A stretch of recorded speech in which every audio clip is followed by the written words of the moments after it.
Hello students, welcome back again. तो चलिए फिर से स्टार्ट करते हैं अपने सेकेंड पार्ट को, a gift of chappals. This is the second part of the chapter. Now in this video we will continue the summary. This cat is a descendant of none other than the Mahabalipuram Rishi cat, and if I may just remind you, they worshipped cats in ancient Egypt. Descendant means वंशज। ये जो cat है ये कोई और नहीं, ये Mahabalipuram Rishi cat है। अगर तुम्हें याद हो तो जो है एंशियंट इजिप्ट भी जो है इस कैट की ही वर्शिप पूजा करते थे। If you want to see the first part please subscribe my channel, then you will get the first part of this video. अगर आप देखना चाहते हैं इसका फर्स्ट पार्ट प्लीज सब्सक्राइब कीजिए चैनल को और इसके फर्स्ट पार्ट को समरी के फर्स्ट पार्ट को ज़रूर देखिए। Well, one of the descendants of that cat goddess was a stowaway in one of the पलवा ships. हो सकता है पलवास कभी जो है शिप में गए हों और उनके जो कैट गॉडेस हैं वो जैसे अलग अलग होके जो है उन्हीं में से ये एक कैट जो है हमारे पास आ गई हो। उनके एंशियंट जो इनके पूर्वज रहे हैं पलवास जो लॉयन रखते थे, and his descendant was the Mahabalipuram Rishi cat. और उन्हीं के जो हैं ये वंशज हैं Mahabalipuram Rishi cat. whose descendant is Ravi flourished means wave around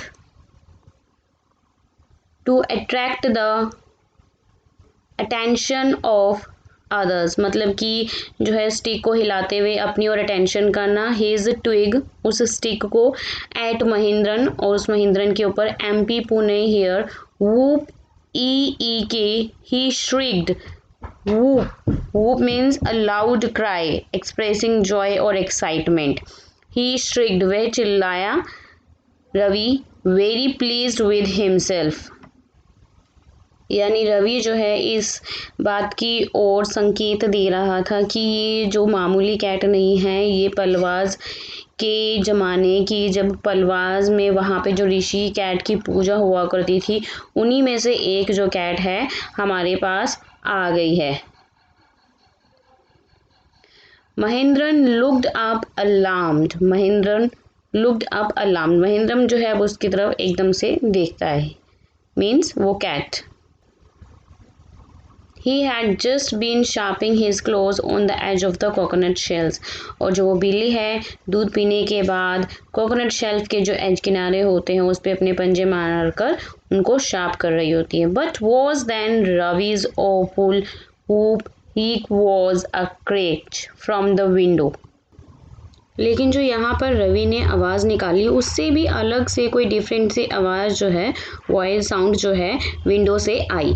What a weird sound, ये क्या अजीब सी आवाज़ है। If मृदु was startled, MP Pune was frightened out of his wits.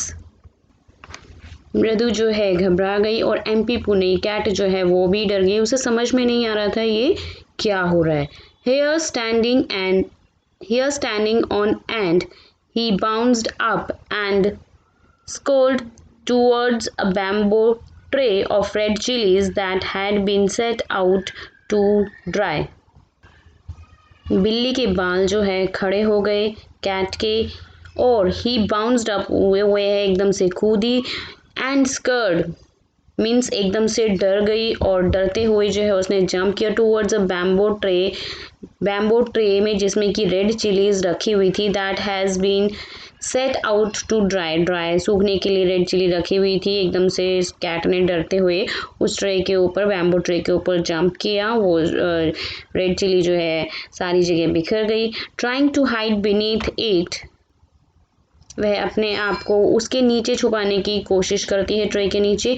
He tipped a few chilies over himself, और वो जो है अपने ऊपर जो है रेड चिली जो है डालती है अपने आप को छुपाने के लिए। म्याऊ ही हाउल्ड मिस्ट्रेबली, वह म्याऊ बोलती है अपने आप को मुसीबत से बचने के लिए जो है चिल्लाती है। The creaking went on and on, जो क्रेचिंग का जो शोर था वो जो है चलता जा रहा था, वो साउंड जो है कंटिन्यूसली आ रही थी। व्हाट्स दैट नॉइज सैड मृदु, मृदु ने कहा ये शोर किस चीज़ का है। That's Lali learning to play violin, उसने कहा। ग्रंटेड रवि, रवि ने कहा गुड़गुड़ाते हुए कि जो साउंड है ये वायलिन की साउंड है जो कि लाली बजा रही है। शील नेवर लर्न अ थिंग, वह कभी जो है कुछ नहीं सीखती। Mridu crept up to the window, Mridu छिप छिप कर रेंगता हुआ जो है विंडो के पास जाता है। Lali was sitting a little distance away, Lali जो है थोड़े से डिस्टेंस पर बैठी हुई थी। Awkwardly holding her violin and bowstring, अपने वो होल्ड किए हुए थे वायलिन को। Bowstring, bowstring means the string on a bow which is used to play violin, जैसे हम गिटार को कंधे पे रखकर जैसे बजाते हैं तो वो bowstring, वो तार string। her elbow jutting out and her eyes glazed with concentration। awkwardly means बुरी तरह से अपना उसने जो वायलिन जो है पकड़ा हुआ था उसकी कोनी जो है वो बाहर निकली हुई थी वायलिन बजाते हुए। And her eyes glazed with concentration, और वो जो है उसकी आइज जो है चमक रही थी काफ़ी, क्योंकि वो काफ़ी कंसंट्रेट कर रही थी, काफ़ी ध्यान लगा रही थी। इन फ्रंट ऑफ हर, और उसके सामने, with most of his back to the window was the music master, और जस्ट जो है उसके सामने म्यूज़िक मास्टर बैठा हुआ था जिसकी पीठ जो है विंडो की तरफ थी। He had an almost bald head, उसका सिर जो था वो गंजा था। With a fringe of oiled black hair fading, means जो है वो पूरी तरह से गंजा नहीं था, कुछ उसका सिर का जो भाग है वो बाल नहीं थे वहाँ पे। with a fringe of oiled black hair fading around his ears, और जो कुछ बाल लंबे झालर टाइप उसके बाल जो है वो कानों की तरफ जो है लटके हुए थे। and an old fashioned tuft, जैसे कि पुराने फैशन देखा होगा फिल्मों में आपने, पुराने टाइम में जो मास्टर इसी टाइप के मास्टर्स होते थे, आधे सिर गंजा और साइडों में बालों का गुच्छा टंगा रहता था। अ गोल्ड चैन ग्लिम्ड, उसकी जो गोल्ड चैन है वह ग्लिम्ड कर रही थी। ग्लिम्ड मीन्स जगमगा रही थी। लुक्ड वेरी क्लीन और bright around his leathery neck and a diamond ring glittered on his hand, और जो है उसके डायमंड की रिंग भी उसके हाथ में चमचमा रही थी। As it glided up and down the stem of the violin, जैसे जैसे वो वायलिन को स्टेम कर रहा था, वायलिन को बजा रहा था, वैसे वैसे उसकी गोल्ड जो है शाइनिंग कर रही थी, रिंग और चेन वगैरह। अ large foot stuck out from beneath his gold bordered vesty edge, and he was beating time on the floor with the scrawny big toe। Veshti means dhoti, तो a large foot stuck out, जो उसका पैर का जो है वो भाग जो है उसकी धोती से बाहर निकला हुआ था। And he was beating time, और वो जो है उसे बीट कर रहा था फ्लोर पे उसे जो है बजा रहा था अपने पैर को।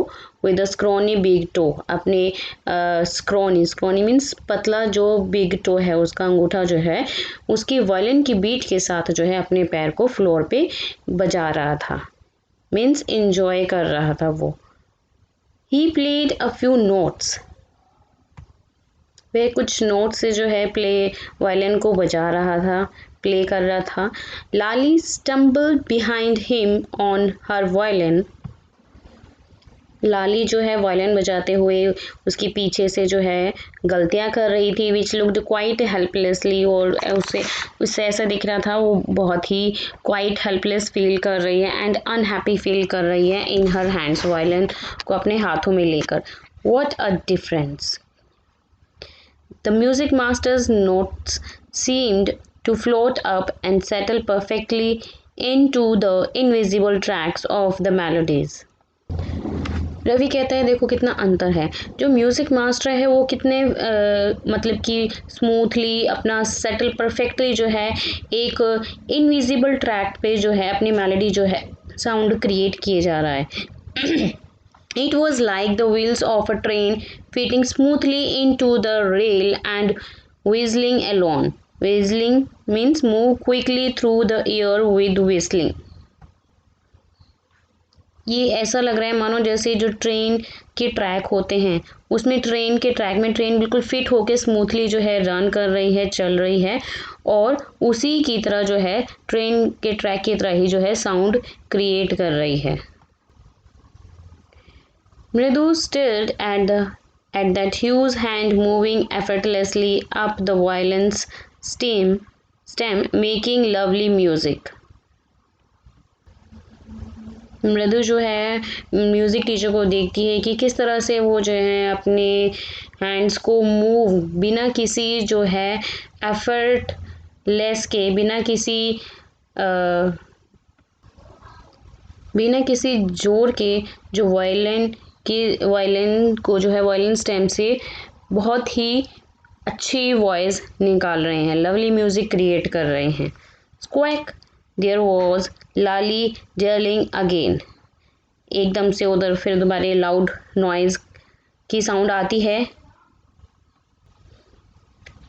There was a Lali derailing again. Derailing means leaving the track, मतलब कि जो है पटरी का ट्रेन का पटरी पे से उतर जाना है, मतलब कि उसी तरह से फिर दोबारा से साउंड क्रिएट होती है स्क्वैक की। और फिर दोबारा जो है रवि कहता है ये देखो लाली ने फिर दोबारा जो है गलती की और जो है पटरी से उसका म्यूज़िक जो है पटरी से नीचे उतर गया, मीन्स वो है म्यूज़िक मास्टर की तरह नहीं बजा रही है। अम्मा केम अवेल फ्रॉम द गेट। अम्मा ओ, इतनी देर में जो है गेट से आवाज़ आती है विद एंगर, अम्मा अम्मा ओ। Ravi sent that beggar away, cried his mother from the back verandas. उसकी मदर की पीछे के वरांदे से आवाज़ आती है कि रवि उस बैगर को यहाँ से जो है भगा दो। Where she was chatting with Tapi, जहाँ पर रवि जो है रवि को बोला गया बैगर को वहाँ से भगाने के लिए। Where she was chatting with Tapi, Tapi means नानी या दादी जो भी लगा सकते हैं आप, तमिल में बोलते हैं। तो जहाँ पर उसकी मदर जो है चैटिंग कर रही थी, बातें कर रही थी रवि की नानी से। He has been coming here every day for the past week. यह जो भिखारी है ये पास्ट वीक से पिछले एक हफ्ते से यहाँ पर हर रोज़ आ रहा है। And it's time he finds another house to beg from, और अब समय आ गया है कि इसको जो है बोला जाए कि जो है दूसरी जगह जाके दूसरे घर से जाके भीख मांगो। पाती एक्सप्लेन्ड टू तापी, जो है पाती ये एक्सप्लेन कर रही थी तापी को, रवि की मदर को। Mridu and Meena followed Ravi out. Mridu और मीना जो है फॉलो कर रहे थे रवि को जब रवि जो है उस बैगर को बाहर जो है भगाने गया। The bagger was already in the garden. अब बैगर जो है ऑलरेडी गार्डन में आ चुका था। Making himself quite at home, और ऐसे लग रहा था जैसे वो बैगर जो है चुपचाप से उनके घर आ गया है। Go away said Ravi sternly. Sternly means seriously. Ravi ने सीरियसली होके कहा चले जाओ यहाँ से। My party says it's time you find another house to beg from. मेरी पार्टी ने कहा है कि अब टाइम आ गया है कि आप जो है भीख के लिए जो है दूसरा घर ढूंढ लो। The beggar opened his eyes very wide. Beggar जो है अपनी आंखों को खोलता है एंड गेज्ड, और उसको घूरता है at each of the children one by one, और एक एक उन बच्चों को देखता है, रवि को, मीना को, मृदु को। He then raised his voice. अब beggar जो है अपनी वॉइस को और ऊंचा करता है. अम्मा अम्मा oh, sad his wail might be, but it certainly was not feeble. उसकी वॉइस से ऐसा लग रहा था कि जैसे वो बहुत ही दुखी है, लेकिन वो जो है फिर भी strong. Was not feeble means बहुत ही स्ट्रॉन्ग से जो है चिल्ला रहा था, अम्मा अम्मा. Ravi tell him there is nothing left in the kitchen. Ravi ने कहा कि अब कुछ नहीं है किचन में. कोल्ड रुकुमनी. रुकुमनी के अंदर से आवाज़ आती है कि रवि इसको बोल दो कि किचन में खाने के लिए कुछ नहीं है. And he is not to come again. और ये यहाँ पर दोबारा ना आए. Tell him that. उसे ये कह दो. She sounded fed up. और उसके बाद से ऐसा लग रहा था जो रुकुमनी है बहुत ही फेड अप हो गई है. उसे बहुत ही उसे जो है तंग आ गई है. Ravi did not have to repeat it all to the beggar. तो चलिए नेक्स्ट कंटिन्यू करते हैं अपनी थर्ड वीडियो में, लास्ट वीडियो में. उसको ज़रूर देखिए और स्टोरी को समझिए अच्छे से. बहुत अच्छी स्टोरी है. ऐसे ही स्टेप बाय स्टेप मैं आपको एक्सप्लेन करती जाऊंगी. So watch and listen carefully. Thank you for watching this. Bye bye.